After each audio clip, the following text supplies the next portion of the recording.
Hajwe umudamu aramwubaha. Elisa imukora ku mutima ngo arangije abaza Gehazi aramubwira ngo uyu muntu utugiriye neza twamugirira dute? Imana ihabwa icyubahiro. Nawe ngo aramusubira Gehazi aramubwira ati cyakora nubwo uyu mudamu atugirira neza ariko hari igihanda afite. Hari igihe umuntu agenda n'igihanda abantu batamenya, hari igihe umuntu agenda n'igisebo abantu batamenya. Iyo mbwiriza nkunda kuvuga ngo nkunda ko umuntu asa neza. Iyo umuntu asa neza ntawe umenya ikibazo afite, utakubonye mbese utamenya ibyawe ntiyamenya uko ubayeho. Ariko uyu mudamu nubwo yamugiraga neza nawe afite ikibazo kuko nta mwana yagiraga. Niko ijambo rivuga. Biravuze ngo Elisa aravuga ngo mutware mfite muhamagara. Imana ihabwa icyubahiro. Aramubwira ngo mafuta mfite ntawe ni umugisha. Hari cyambere kimfasha nkurikira Yesu ntago ari business nari nshinze. Uze kubanza ibyo neza. Ngiye Yesu ntago ari ngiye wamuhamagaye, ahubwo niwe wamuhamagaye. Niwe wamuhamagaye. Kabiri uyu murimo ndimo iyaba ari uwanjye mba narabivuyemo nkuko abivuga. Hari jambo prevuze ngo ncobozwa byose na Kristo umpa imbaraga. Icyo ni cyambere. Icya kabiri Yesu ni inshuti yacu. Tuze kubyibuka. Twaramukurikiye kandi tumukurikiye ntaho twahombye. Rero nta yindi mbaraga ngira yindi uretse aravuga ngo sindi bushingure ngewe ngiye gushaka wabihanuye. Muri ngiye ravuze ngo namenye kuri sawa imigisha Imana yimura ibihe ntago nakurekura. N'Imana ihindura amateka, n'Imana ihindura ubuzima, n'Imana itanga icyerekezo. Uyu munsi umuntu yaba ari kurira ejo akaba ari guseka. Waba ugenda n'amaguru ejo ukagura imodoka, waba uri umukene ejo ukagira iduka. Imana ihindura amateka. Ugihumeka birashoboka.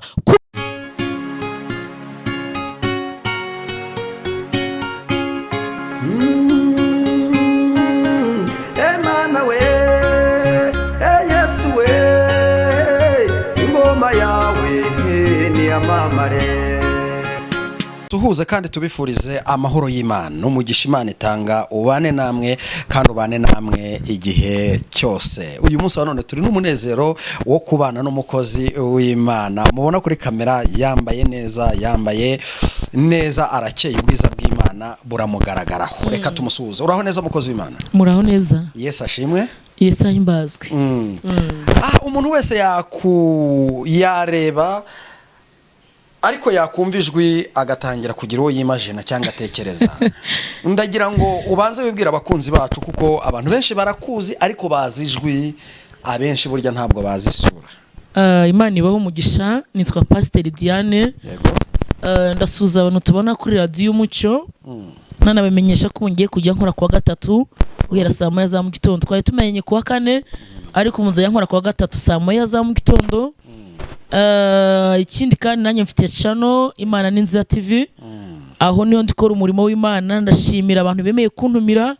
Imana ibaho umugisha. Nkunda kuvuga ngo ugize ikibazo cyangwa se ushaka hari ukuntu ugira ikibazo muri comment, hari ukuntu ifuza kumpa izindi muguro cyangwa izindi nama, telefone yanjye ni 0781634441. Imana ibaho umugisha. Amen. Urakoze cyane. Imana amahoro ikugirire neza kandi ikugirire neza cyane. Uyu nta wundi turi kumwe yitwa Pastor Diane. Pastor Diane, mbere yuko twinjira muri message Imana yaguhaye kutugezaho uyu munsi, reka ngusabe kugira ngo ubanze udushyire imbere y'Imana. Hari abakunzi b'Imana Irahari TV, abakunzi b'Umurage w'Abera TV, abakunzi ba Imana ni Nziza TV. Izo ni channel turi kumwe imbere yawe uyu munsi, kandi mbwira n'abantu ko tuzakomeza kubana turi mu gihe cyo kuvugurura umurimo w'Imana kugira tujye twakira abakozi b'Imana bagihagaze neza kandi bahagaze neza cyane. Mbere yuko dutangira reka ngusabe kugira ngo banze usenge Imana. Imana iguha umugisha. Uvuza amateleviziyo yacu mutamubyibuka, abantu rwose mukore subscribe kandi like, share no comment, kandi nazo ni nziza. Munyemere dusenge. Mana turagushimiye kandi turakubashye, izina ryawe rihabwe icyubahiro, ubwami bwawe nibuze. Uri Imana ivuga bikaba, urategeka bigakomera. Ukinze nta wakingura kandi ukinguye nta wakinga, uhabwe icyubahiro. Tugushimiye ko turinze umwaka tuvuyemo, tugushimiye ko tubereye Imana. Tuguha ikaze mu kiganiro kugira ngo bane natwe umugisha badukurikiranye mu izina rya Yesu. Amen. Urakoze cyane. Nyuma yuko umaze kudushyira imbere y'Imana, reka ngusabe kugira ngo ujye mbere utugezeho message Imana yaguhaye kugeza ku banyarwanda n'abumvikira imikino cy'ikinyarwanda aho bari hose. Imana ibaho umugisha, nongeye mbahaye ikaze kandi neza y'Imana ibe kuri mwebwe. Mfite umutwe w'ijambo uvuga ngo uyu mwaka uzahura n'igitangaza cyawe. Uyu mwaka uzahura n'igitangaza cyawe. Birashaka umwaka wavuyemo hari ibyo Imana yavuze bitasohoye, cyangwa se hari ibyakobara cyangwa se byagukomerekeje, ariko bizasigara muri uriya mwaka. Maze igihe mbivuga no kuri radio, nicyo kiganiro ndetse Imana yambwiye ko igiye gutabara abantu bayo.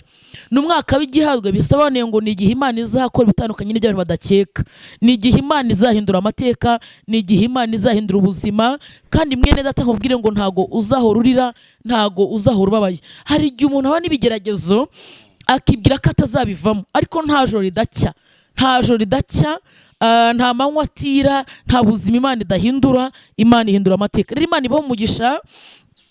Hari amagambo ari hano mu gitabo cy'Abami, Abami ba kabiri ibice 4 umurongo wa 14. Hari amagambo avuze ngo Elisa ati twamugirira duti. Gehazi aramusubiza ati cyakora nta mwana w'umuhungu agira kandi umugabo we arashaje. 13 avuga ngo aramubwira ati muhamagare. Amaze kumuhamagara aritaba, ahagarara mu muryango. Elisa aramubwira ati umwaka utanka iki gihe uzaba ukikiye umwana w'umuhungu. Nawe aramusubiza ati oya databuja muntu w'Imana, wibeshya umuja wawe. Imana ihabwa icyubahiro. Hanyuma igihe kigeze umugore arasama, abyara umwana w'umuhungu uko Elisa yamubwiye. Imana iduhana umugisha. Amen. Ndagira ngo tuganire ku ijambo rivuga ngo ntago Imana izivuguruza kuki yavuganye nawe. Ntago Imana izahindura ijambo yavuganye nawe. Icyakora hari igihe umuntu w'Imana ahura n'ibigeragezo, hari igihe umuntu w'Imana avugana n'Imana rimwe na rimwe akabona biratinze, ariko ntago bivanye ko icyo Imana yavuze kitazasohora. Imana ihabwa icyubahiro. Imana irinda ijambo yavuze ikayina n'uwo yarihaye. Icyakora iyo bitarasohora, hari igihe umuntu ahora n'intambara, hari igihe umuntu ahora n'ibigeragezo, ariko ntibivuze ko ijambo Imana yavuze ritazasohora. Bwana Yesu asifiwe. Biravuze ngo Elisa yitegereza uyu mudamu. Uyu ni umudamu wakoze imirimo myiza, ni umudamu wagize yerekwa, yubaha umuntu w'Imana. Ubundi umuntu w'Imana nuwo kubaha, kuko ijambo umuntu w'Imana kwatuyeho rirarema. Nuko abantu batakibiha agaciro, ariko nkwibutse ko pastor afite amafuta Imana yamushizeho. Ijambo yatuye riragukurikirana. Uyu mudamu rero ngo yitegereza Elisa, yajyaga hanyura agiye kubwiriza, akagenda ari mu murimo w'Imana. Uyu mudamu mushine mu kazi yegera umugabo we, aramubwira ati mbese uyu muntu uhora nyuruhanga wanyemera nkamwubakira icyumba cyo hejuru, igihe aje akajya aruhukiramo, igihe aje akajya aharyama agasinzira. Umugabo arabimwemerera. Umudamu ufite yerekwa aragenda arubaka, ngo bashyiramo uburiri, bashyiramo intebe. Imana ishimwe cyane. Baravuga ngo umuntu w'Imana ugera aha ngaha nuticara uzaryame, niwumva kuryama urushye uzicare, ariko duteretse igicaniro muri urugo rwacu. Imana ihabwa icyubahiro. Yubaha umuntu w'Imana, amuha agaciro. Ijambo bita kugira neza. Bibiliya ivuze ngo nuko Elisa aragenda arahaba. Elisa ngo akajyaza akoga, akarya umudamu aramwubaha. Elisa imukora ku mutima, ngo arangije abaza Gehazi, aramubwira ngo uyu muntu utugiriye neza twamugirira dute. Imana ihabwa icyubahiro. Nawe ngo aramusubira, Gehazi aramubwira ati cyakora nubwo uyu mudamu atugirira neza, ariko hari igihanda afite. Hari igihe umuntu agenda n'igihanda abantu batamenya, hari igihe umuntu agenda n'igisebo abantu batamenya. Iyo mbwiriza nkunda kuvuga ngo nkunda ko umuntu asa neza. Iyo umuntu asa neza ntawe umenya ikibazo afite, utakubonye mbese utamenya ibyawe ntiyamenya uko ubayeho. Ariko uyu mudamu nubwo yamugiraga neza, nawe afite ikibazo kuko nta mwana yagiraga. Niko ijambo rivuga. Biravuze ngo Elisa aravuga ngo mutware mfite muhamagare. Imana ihabwa icyubahiro. Aramubwira ngo mafuta mfite nahawe n'Imana, muhamagare. Biravuze ngo aramuhamagara, aramubwira ngo mama, nicyo ushaka, urashaka kumenyekana mu banyu, niki nagukorera ko wangiriye neza. Imana ishimwe. Aramubwira ngo sinshaka kumenyekana mu bacu. Uyu mudamu ngo yari umukire, niko birivuga, yari umutunzi afite ibintu byose, ariko atagira umwana. Ijambo rirambwira ngo nuko Elisa aramubwira ngo mama, umwaka utanka iki gihe, umwaka utanka iki gihe uzaba ukikiye umwana w'umuhungu. Nanjye nzanira bavuga ngo umwaka utanka iki gihe, uko abantu bakuzi siko bazaba bakikubona.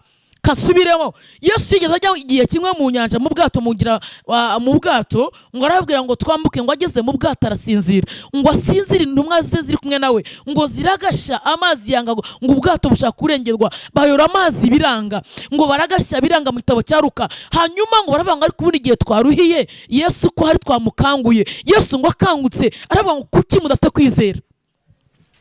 Ibintu by'Imana bisaba kwizera, kandi Yesu aracyari ku ngoma, Yesu aracyihagije. Nubwo hari ibintu Imana yavuze bitarasohora, ariko hari ibindi Imana yakoze. Ibyo yakoze ni ikimenyetso cy'uko n'ibisigaye nabyo Imana izabikora. Haleluya, before the instance. Iyi Mana twayikurikiye nta nkweto, Imana iduhereza inkweto. Twayisenze nta myenda, Imana iduhereza imyenda. Hari abantu basenze Imana bavuye mu kiraro, Imana ibahindurira amateka. Bamwe ubu ni abagabo, Imana ihindura ubuzima. Ndagira ngo wongere ugire kwizera. Ngo Yesu arabaza ngo mbese kuki mutagira kwizera? Ntago mwari muzi ko ndi kumwe namwe? Ubwo ndi ku ijambo rivuga ngo umwaka utaha nk'iki gihe amateka bazahinduka. Imana ishimwe cyane. Ngo aramubwira ngo mama, umwaka utaha nk'iki gihe uzaba ukikiye umwana w'umuhungu. Umudamu ngo aramubwira ngo oya muntu w'Imana, oya. Aramubwira ngo ntibishoboka ko umufiyemeri w'abana 4 yakongera agashaka. Aramubwira ngo ntibishoboka ko umukobwa w'imyaka 50 aruheretse gukora agashya ejo bundi yararimo abwiriza, hanyuma abwiriza bica kuri online ngo abwirize. Aravuga ngo abakobwa b'imyaka 35 ndabakomeje, aravuga ngo afite 40 ndabakomeje, arababwira ngo imyaka yangereje umusini. Bivuze ngo yageze igihe n'imyaka hatayivuga. Aravuga ngo imyaka yangereje umusini ireje 50, ariko ndacyategereje. Noneho kuko Imana izinzira izanyuramo ngiye w'intabara, ngiye Pastor Diane, nshobora kuba nkufite nka kwiringira nkagira ngo no uzantabara, ariko ntuzantabare. Imana ikamenya ifite inzira inyuramo wowe udakeka ikagutabara. Aho ushakira Imana sihinyura. Abibwiriza byarimo bica kuri online ngo asoze kubwiriza, umushumba afata nimero ye kuko yashaga mu cyari online, ariko mu kiganiro hacagaho nimero y'umushumba. Umugabo uri hanze Imana yateguye. Ariko Mana icyo nkukundira nuko utameze nk'abantu, washyize ibanga ryanjye nawe kure y'amaso y'abantu. Ariko Mana icyo nkukundira nuko utameze nk'abantu, washyize ibanga ryanjye nawe kure y'amaso y'abantu. Mana si rimwe kandi si kabiri nabonye ineza yawe, ahara marira wahahinduye umunezero. Namenye kuri se w'imigisha, Imana y'imuri ibihe, erega sinakurekura. Haleluya. Aravuga ngo arangije hamagara nimero ya pasiteri, aramubwira ngo wanyemera ukampa nimero y'umukobwa wavuze ngo imyaka areje umusini. Tata wambyaye we, ndafashirwe. Arangije ngo arayimuha. Uwo musore ahamagara umukobwa, aramubwira ngo ubwiriza numvishe nkukunze, ariko turashimira Imana. Nshuti yanjye witinya wigira ubwoba, Imana izahindura amateka. Ndarahiye baduteza iminsi, baduhaye igihe, ariko aho umuntu asebeye niho Imana imutabarira, aho birangirira niho Imana itangirira. Ugihumeka ukiriho Imana ihindura amateka. Haleluya. Abantu bajye bashyiraho akadomo kavuga ngo birarangiye, n'ubu baracyavuga ngo birarangiye, ariko turashimira Imana aho birangiriye niho Imana yashitangirira. Aramuhamagara aramubwira ngo mbese ko nagukunze ubwiriza wanyemerera ukambera umugore? Ariko ndafashijwe. Aramubwira ngo wanyemerera ukambera umugore. Umukobwa aramubwira ngo ndabyemeye, ariko nzaguca amande. Ndafashijwe. Aramubwira ngo nzaguca amande warankerereje. Imana ihabwa icyubahiro. Ndagira ngo bwire ngo Imana ifite ibisubizo, Imana ifite inzira hizanyura. Wowe ongera wizera Imana, ongera usenga Imana, gira ibyiringiro, Imana izahindura amateka. Nuko uyu mudamu yatakaje ibyiringiro, aramubwira ngo muntu w'Imana, ndabizi ko nakugaburiye, ndabizi ko nakugiriye neza, ariko wimbeshya ko nzabyara. Imana ihabwa icyubahiro. Aramubwira ngo oya wimbeshya, jewe umugabo arashaje. Niko bivuga ngo umugabo yarashaje, ndetse ntago bari bazi ko nta mugabo usaza, ariko baravuze ngo umugabo wanjye arashaje, ni gute nabyara? Ijambo ryavuze ngo igihe kigeze. Turashimira Imana ko hari igihe kigera cy'umuntu, igihe kigera kandi igihe ibintu byose biremera. Igihe kigeze urashyingirwa, amafaranga arizana, igihe kigeze amateka arahinduka. Ijambo ryavuze ngo igihe kigeze umudamu arasama. Umva hano ngiye gusoreza rero, wa mudamu ngo abyara umwana, igihe kiragera none wa mwana arapfa. aho niho ngiye gustansoreza aho ngaho. Umwana ngo amare gupfa, umwana ngo yaragiye gusura se, yaragiye kurera ngo se hari mu murima, afatwa n'umutwe, umwana ahita apfa. Ngo amare gupfa ise aramuza navuga ati wa mugore we, n'ubundi ni yabarokore sinzi aho wamukuye, none umwana arapfuye tugiye gushingura.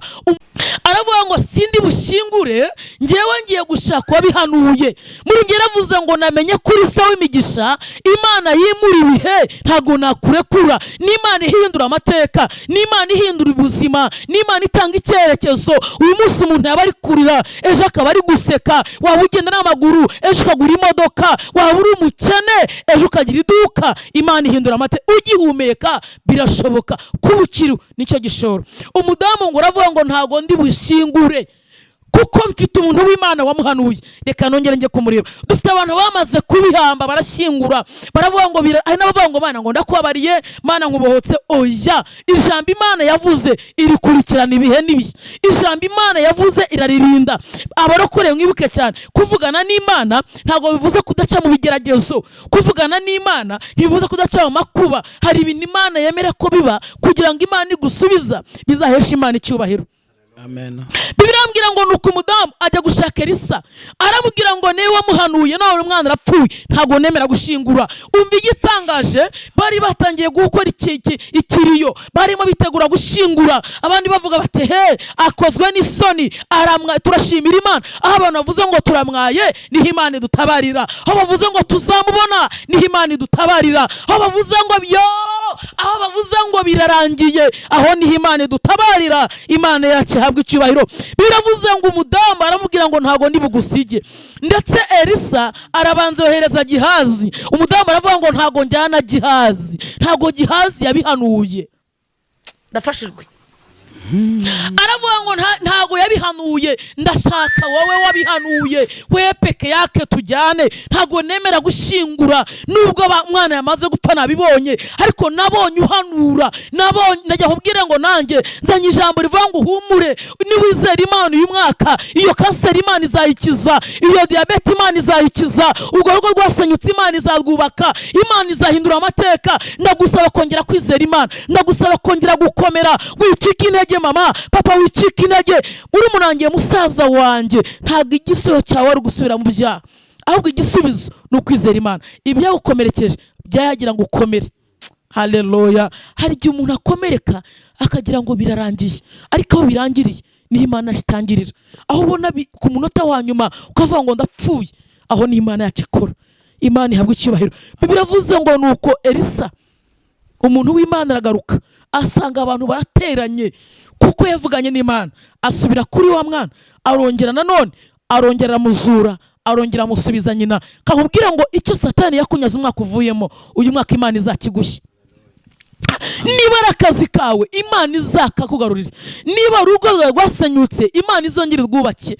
Niba ari ubuzima bwawe bwasenyutse Imana yongera ibwubake. Niba ari ubucuruzi bwahombye Imana yongera ibyubake mama. Imana yongera ihindura amateka. Narivuze ngo icyawe Satani yishe Imana yongera ikizure. Narivuze ngo Imana ihindura amateka. Uyu mwaka utararangira Imana ihindura ubuzima. Dutangiye umwaka 2025 Imana ikora ikimenyetso cy'uko wavuganye n'Imana. Imana ishyiremo ikinyuranyo cyemeza abantu ko wasenze. Imana ihindura ubuzima. Narivuze ngo Imana ikumvire abaguteza iminsi bagihari. Ngiye gusenga. Amen. Narivuze ngo ebifodray nestas manda ya siregrom. Narivuze ngo Imana ihindura ubuzima. Enita abaguteza iminsi n'igihe bagihari. Abavuze ngo uramwaye bagihari. Abavuze ngo ntibizaba bagihari. Nkunda kuvuga ngo nukora ubukwe, umwe avuze ngo ntuzashaka uzamushyire mu bazakwambarira. Ego. Wundi yavuze ngo ntuzabyara uzamusaba guherekeze kwa muganga. Nagaruka azana umwana umubwire ngo dore Imana ikoze ibitangaza. Kambwira umuntu uri kurira, bwira umuntu wabaye, ubwire ngo uhumure, ejo Imana izahindura amateka. Munyemere dusengane. Amen. Munyemere dusenge, uhumure mwene data. Umuntu yararira ejo mutonde impundu zikavuga. Umuntu yababara njya mbyemera ko umuntu ababara, kandi nongere nsubiremo ibyagukomerekeje byarakwigishaga, byagira ngo ukomere kandi utinyuke. Uhumure rero ejo hazaba heza. Munyemerere dusengane. Imana ibaho umugisha. Natangiye mbabwira nimenye ko ari 0781634341. Nyamuneka injira kuri YouTube andikaho Imana Ninza TV, umurage w'abera. Hagindi niyihe Imana irahari, Imana irahari, Imana iraboneka. Tufite icyizere. Iyadutabaye turi mayibobo, iyatwamise twambaye ubusa, iyatugaburiye twaratawe, iyantabaye nikora gataro, mbese nyifite icyizere. Ntago nzayivaho Yesu nzamara kugeza mpfuye. Niwe muntu abonye uhindura ubuzima, niwe uyu mugore muri kora mwiza cyane kuri YouTube. Uyu mugore nyine mureba no kubera Yesu. Iyo ntamugira mba narasebye. Hari gihe nizeye abantu barantenguka, ariko Yesu ntago yigeze nkoze isoni. Rero Imana ibaho umugisha, mukore subscribe, like, share ndetse na comment, kandi ndabakunda cyane. Munyemere dusenge. Mana turagushimiye kandi turakubashye. Izina rye rihabwe icyubahiro. Uri data, ntago uri data wacu, uri Kristo Mesiya. Uri Imana ihindura ubuzima ndetse n'amateka. Uri Imana yimura imisozi utayimenyesheje, misozi kimuka. Unyemereho umugisha badukurikiranye, abarwayi bakize, abashonje bagaburire, bahamba ubusa bambike mwami, abari muhe bikomeye y'ibigeragezo Mana ubahe imbaraga zo kubisohokamo kandi ubagire neza. Tugushimiye kubyumvishije. Umugisha umuntu wese abanye natwe mu izina rya Yesu. Amen. Ndabakunda nawe utaha. Shalom shalom shalom. Ntabwo turakurekura mushumba. Utubwirije neza cyane. Imana iguhereza umugisha. Amen. Kandi ikindi abiki gihe bakeneye ijambo. Yego. Bakeneye guhembuka. Yego. Bakeneye guhemburwa. Mu minsi yashize habayeho gahunda yo kugenzura, reka mbyite kugenzura insengero. Habonekamo izitujuje ibisabwa zirafungwa. Ariko sibyo nenda kukubaza, ahubwo ndakubaza ku bapastori, wowe ukura hehe imbaraga zo gukomeza guhamya Imana? Ejo bundi navuganye nabwiye umupastori umwe, ndamubwira nti ngwino dukora ibiganiro. Arambwira ati Imana yarambabaje. Ntabwo naza kuyivugira ngo mvuge ngigira neza, kandi uyu munsi ndafiteho nteranira, ndafiteho nidagadurira. Wowe ko nawe mu bantu bari bahuye n'icyo kibazo, uretse ko we gisa n'icyakemutse, wowe imbaraga zikura he zo gukomeza tu? Imana iguha umugisha. Hari cyambere kimfasha. Nkurikira Yesu. Ntago ari business nari nshinze. Uze kubanza ibyo neza. Yego. Ngiye Yesu ntago ari ngiye wamuhamagaye, ahubwo niwe wampamagaye. Niwe wampamagaye. Kabiri, uyu murimo ndimo iyaba ari uwanjye mba narabivuyemo nkuko abivuga. Hari ijambo prevuze ngo ncobozwa byose na Kristo umpa imbaraga. Icyo ni cyambere. Icya kabiri, Yesu ni inshuti yacu. Tuze kubyibuka. Twaramukurikiye kandi tumukurikiye ntaho twahombye. Rero nta yindi mbaraga ngira yindi uretse ko nkorera mukunda. Iyo ukorera umuntu umukunda, so gukorera Imana ubikunze ni byumaro. Kabiri, si business yangiye yahombye ngo ntashye, umurimo nkora n'uw'Imana. Rero Imana itwambika imbaraga, kandi mbibutse ko ntago ari amangazini yangiye yahombye. Oya, Yesu niwe wampamagaye, ampitamo, nanjye ndamukurikira, kandi mugezeho nta gihombo nagize. Kuba rero insengero zifunze kuko zimwe zituje ibisabwa bakazikinga, ntago bivuze ngo Yesu muveho, kuko nta si business nashinze ngihombe. Nyiri umurimo azongera gutangiza. Niwe boss wanjye, niwe unkoresha. Ubu se mbabaye kurenza boss nyiri umurimo? None hari ikindi kibazo nacyo njya nkunda kwibaza, kimbabaza cyane ku bantu bitwa ba mama pasteur. No kuvuga ngo n'ababyeyi bafite umugore ufite umugabo w'umupasteur. Yego. Akenshi kubera iki tubona imbaraga z'Imana zitajya zibafataho? Biterwa n'iki? Kandi abagabo ari abanyembaraga, ari abavuga butumwa, ari abashumba twemera, ariko ugasanga abagore babo imbaraga z'Imana ntizibafataho. Ese buriya ikibazo cyaba kiri ku Mana cyangwa kiri kwa wa mugabo wa mupasteur uterera imbuto wa mugore kugira ngo akunde yemere iby'Imana? Sinzi niba ubyumvisha neza. Mu gitabo cy'Imigani niba ari 7:10 na kangahe, haravuga ngo iyi migenzereze y'umuntu 16 ahari niba ntibeshye. Iyi migenzereze y'umuntu inezeza Uwiteka, bitera abanzi be kumukunda. Uze kumva kano kantu? Ndakumva. So rero kuba umugabo wanjye yaba ari pasiteri, hanyuma nge simwerera imbuto cyangwa nkamubera mubi, icyambere shobora kuba n'ikigeragezo cye, byashoboka nkaba ninge kigisho cye. Icya kabiri, wa mupasiteri ashobora kuba nta mbuto yerera uwo abereye umugabo. So umugabo wanjye ashaka ko atera imbuto.